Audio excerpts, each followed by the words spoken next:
Kwa zaidi ya miaka 20, Maabara ya Taifa ya Uvuvi NFQC Lab imekuwa ikitoa huduma za kitaalamu kupitia maabara zake za vimelea na kemikali zenye hadhi ya ithibati. Maabara hii inafanya kazi chini ya Wizara ya Mifugo na Uvuvi kwa mujibu wa Sheria ya Uvuvi nambari 22 ya mwaka 2003 pamoja na kanuni za uvuvi za mwaka 2009 na kiwango cha kimataifa cha umahiri wa upimaji wa maabara cha ISO/IEC 17025. Maabara hii ilianza mwaka 97 ambayo makao yake makuu ni Mwanza na ina tawi dogo jijini Dar es Salaam, maeneo ya Temeke. Sekta ya uvuvi ni sekta muhimu inayokuza uchumi wa nchi. Miongoni mwa fursa zinazopatikana katika sekta hii ni pamoja na ajira, upatikanaji wa vyakula vya uvuvi pamoja na kipato kwa Watanzania. Nyuma ya mafanikio yote haya zipo juhudi kubwa zinazofanywa na serikali chini ya Wizara ya Mifugo na Uvuvi katika kuhakikisha mazao haya ya uvuvi yanayopatikana yako salama na ni bora kwa ajili ya afya ya mlaji. Ili kukidhi mahitaji ya soko la mazao ya samaki, hususani samaki aina ya sangala ambao walikuwa minofu yake inachakatwa na kusafirishwa nchi za Ulaya, na kufuatia changamoto za ubora na usalama wa mazao ya samaki, tulilazimika kama wizara kuanzisha maabara ambayo ilikuwa kwa makusudi ya kuhakiki ubora wa minofu iliyokuwa inachakatwa katika viwanda vya samaki, lakini pia na mazao mengine ya uvuvi kutoka ukanda wa bahari.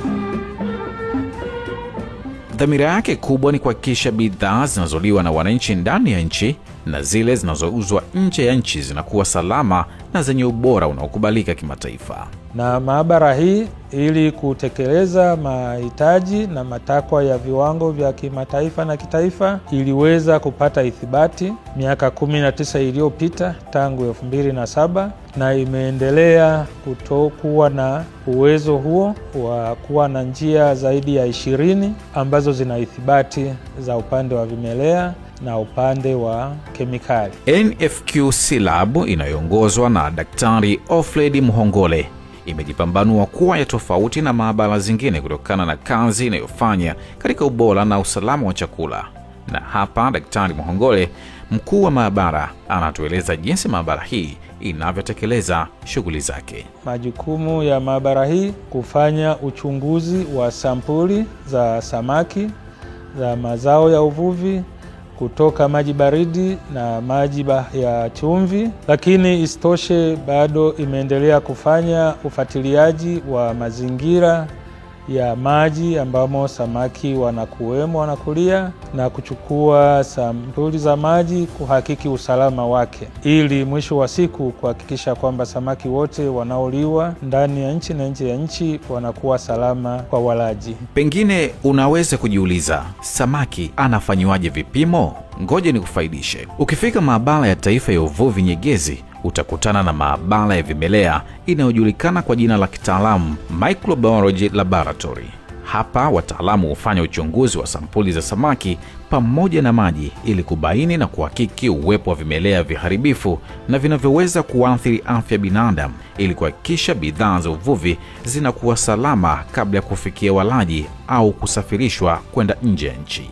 Kitengo changu kinajihusisha na uchunguzi wa vimelea vinavyoweza kusababisha maradhi au magonjwa kwa binadamu, na pia kwa ajili ya wale vimelea ambao wanaweza kusababisha bidhaa ikawahi kuharibika. Kundi la kwanza, endapo tutakuta kiwango kikubwa au idadi kubwa ya vimelea ambavyo vinaweza vikasababisha uharibifu wa mazao yale yanaweza sichukue muda mrefu katika utunzaji yakaharibika kabla hayajafika sokoni.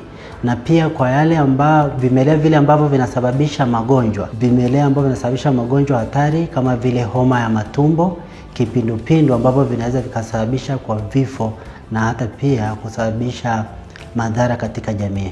Uchunguzi huu wa vimelea una umuhimu mkubwa sana katika afya za walaji, kwani unasaidia katika kulinda afya za walaji na pia unasaidia kutunza ubora wa mazao ya uvuvi pamoja na mazingira yale ambayo mazao ya uvuvi yanatokea.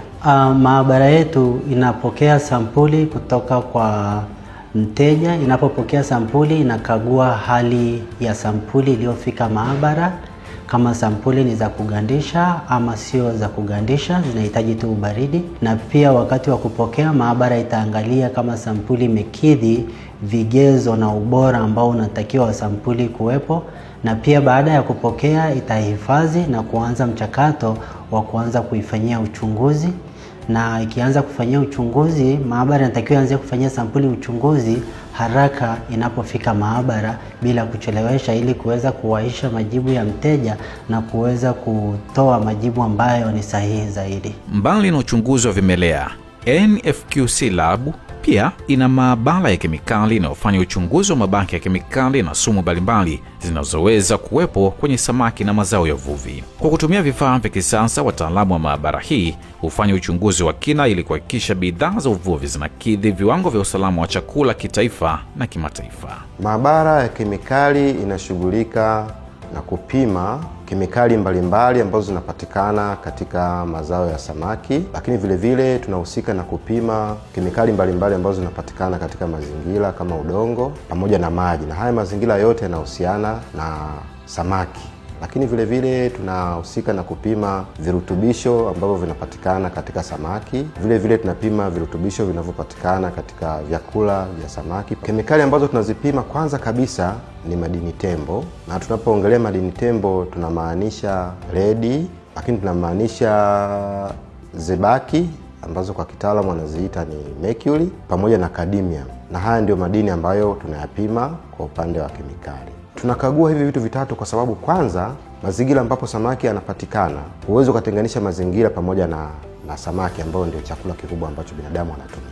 Sasa kwa namna moja ama nyingine, samaki kama anaishi katika yale mazingira, anakuja moja kwa moja kuhusiana na zile kemikali ambazo zinaingia katika yale mazingira. Kwa hiyo ni lazima tupime mazingira kuhakikisha kwamba ni salama. Katika samaki kama samaki ambayo ndio chakula, lazima tupime ili tuweze kuhakikisha kwamba yale madhara au ni yako kwa kiwango gani, ili haya mazao yatakapokwenda kutumika katika binadamu au katika mifugo tuweze kujua kwamba ni salama ama sio salama. Kwa hiyo lazima tupime samaki tuweze kujua kama ameathirika na zile kemikali na ameathirika kwa kiwango gani, ili tuweze kumshauri mtumiaji kama anaweza kutumia wale samaki ama kama hawafai kwa matumizi. Maabara kama maabara inashirikiana na taasisi nyingine ambazo zinashughulika katika kudhibiti mazingira, lakini katika kudhibiti vyakula ambavyo vinakuwa vinaleta madhara kwa binadamu. Kwa mfano, watu wa mazingira ambao ni NEMKI, lakini vile vile na taasisi nyingine ambazo zinashughulika na afya za binadamu kama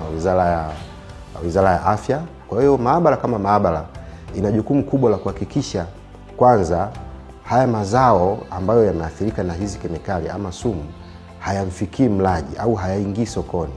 Namba moja ya madhara ambayo yanasababishwa na hizi kemikali kwanza kabisa ni saratani, ambazo zinasababishwa na hizi kemikali. Mtu akitumia kwa muda fulani huwa zinasababisha saratani.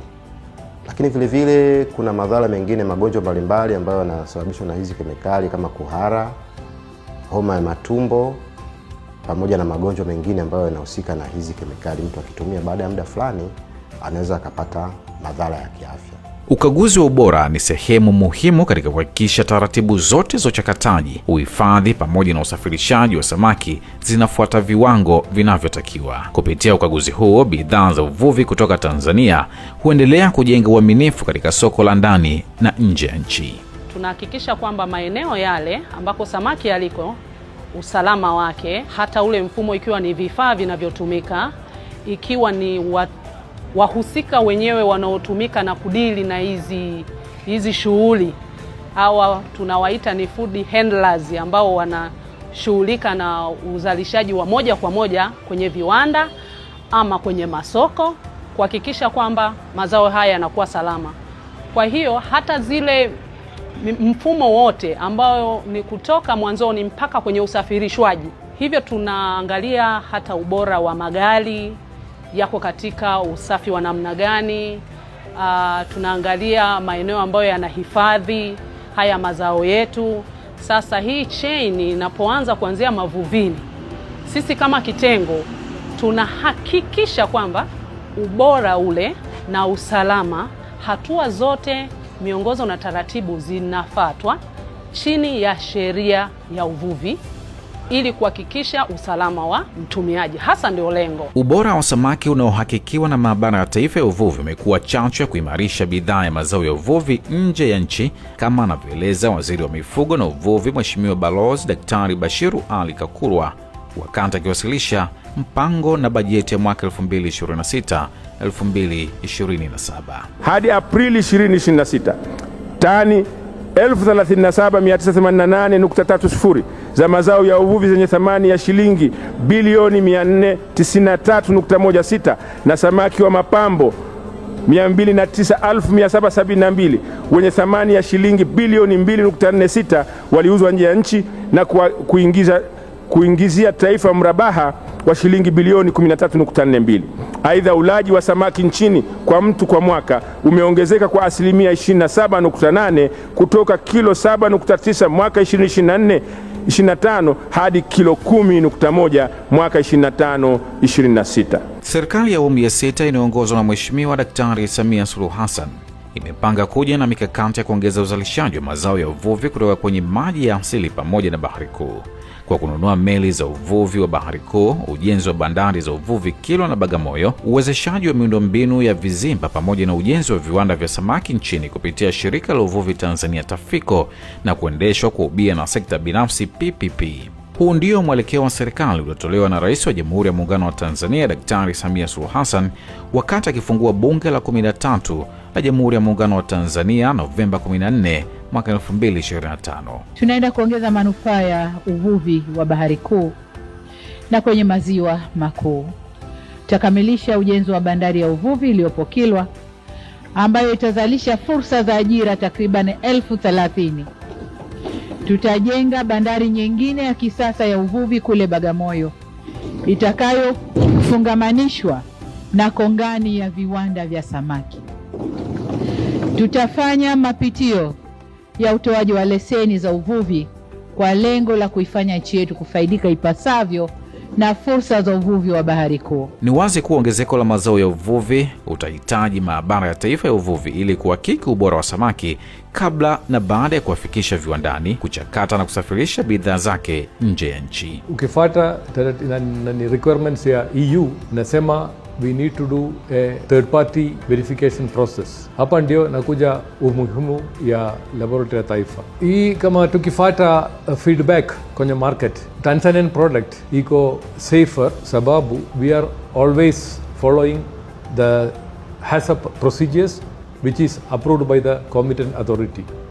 Maabara ya Taifa ya kupima ubora wa samaki ninaitambua kwa sababu kimekuwa chombo muhimu cha kutusaidia kujua ubora wa samaki wale tunaowasafirisha. Kwanza, kabla hujawasafirisha lazima upeleke sample maabara, waipime, waichunguze, waone kama ina ubora unaostahili kwa ajili ya kusafirishwa na pia kwa ajili ya kuliwa na binadamu. Kama itakuwa na kasoro, hauwezi kuruhusiwa kupewa kibali cha kusafirisha. Lakini kama itakuwa iko kwenye ubora wanaoutaka, utaruhusiwa kusafirisha na kuendelea na mambo mengine. Kwa hiyo kwa ujumla hii maabara imekuwa ni mkombozi kwetu kwa ajili ya afya za walaji na pia za wale ambao tunawapelekea kwa ajili ya kula chakula hiki cha samaki. Naifahamu maabara ya uvuvi kwa sababu ninapochukua biashara yangu dagaa naenda napima, ndo baadaye nasafirisha, nauza biashara yangu kwa uhakika pasipokuwa na wasiwasi. Maabara ya Taifa ya Uvuvi NFQC-Lab itaendelea kupeperusha bendera ya Tanzania kitaifa na kimataifa kwa kuhakikisha sekta ya uvuvi inakuwa salama, endelevu na yenye ushindani sokoni. Uvuvi ni usalama wa chakula. Uvuvi ni uchumi. NFQC-Lab ni ubora wa samaki. Tunasonga mbele kwa tabasamu la utu.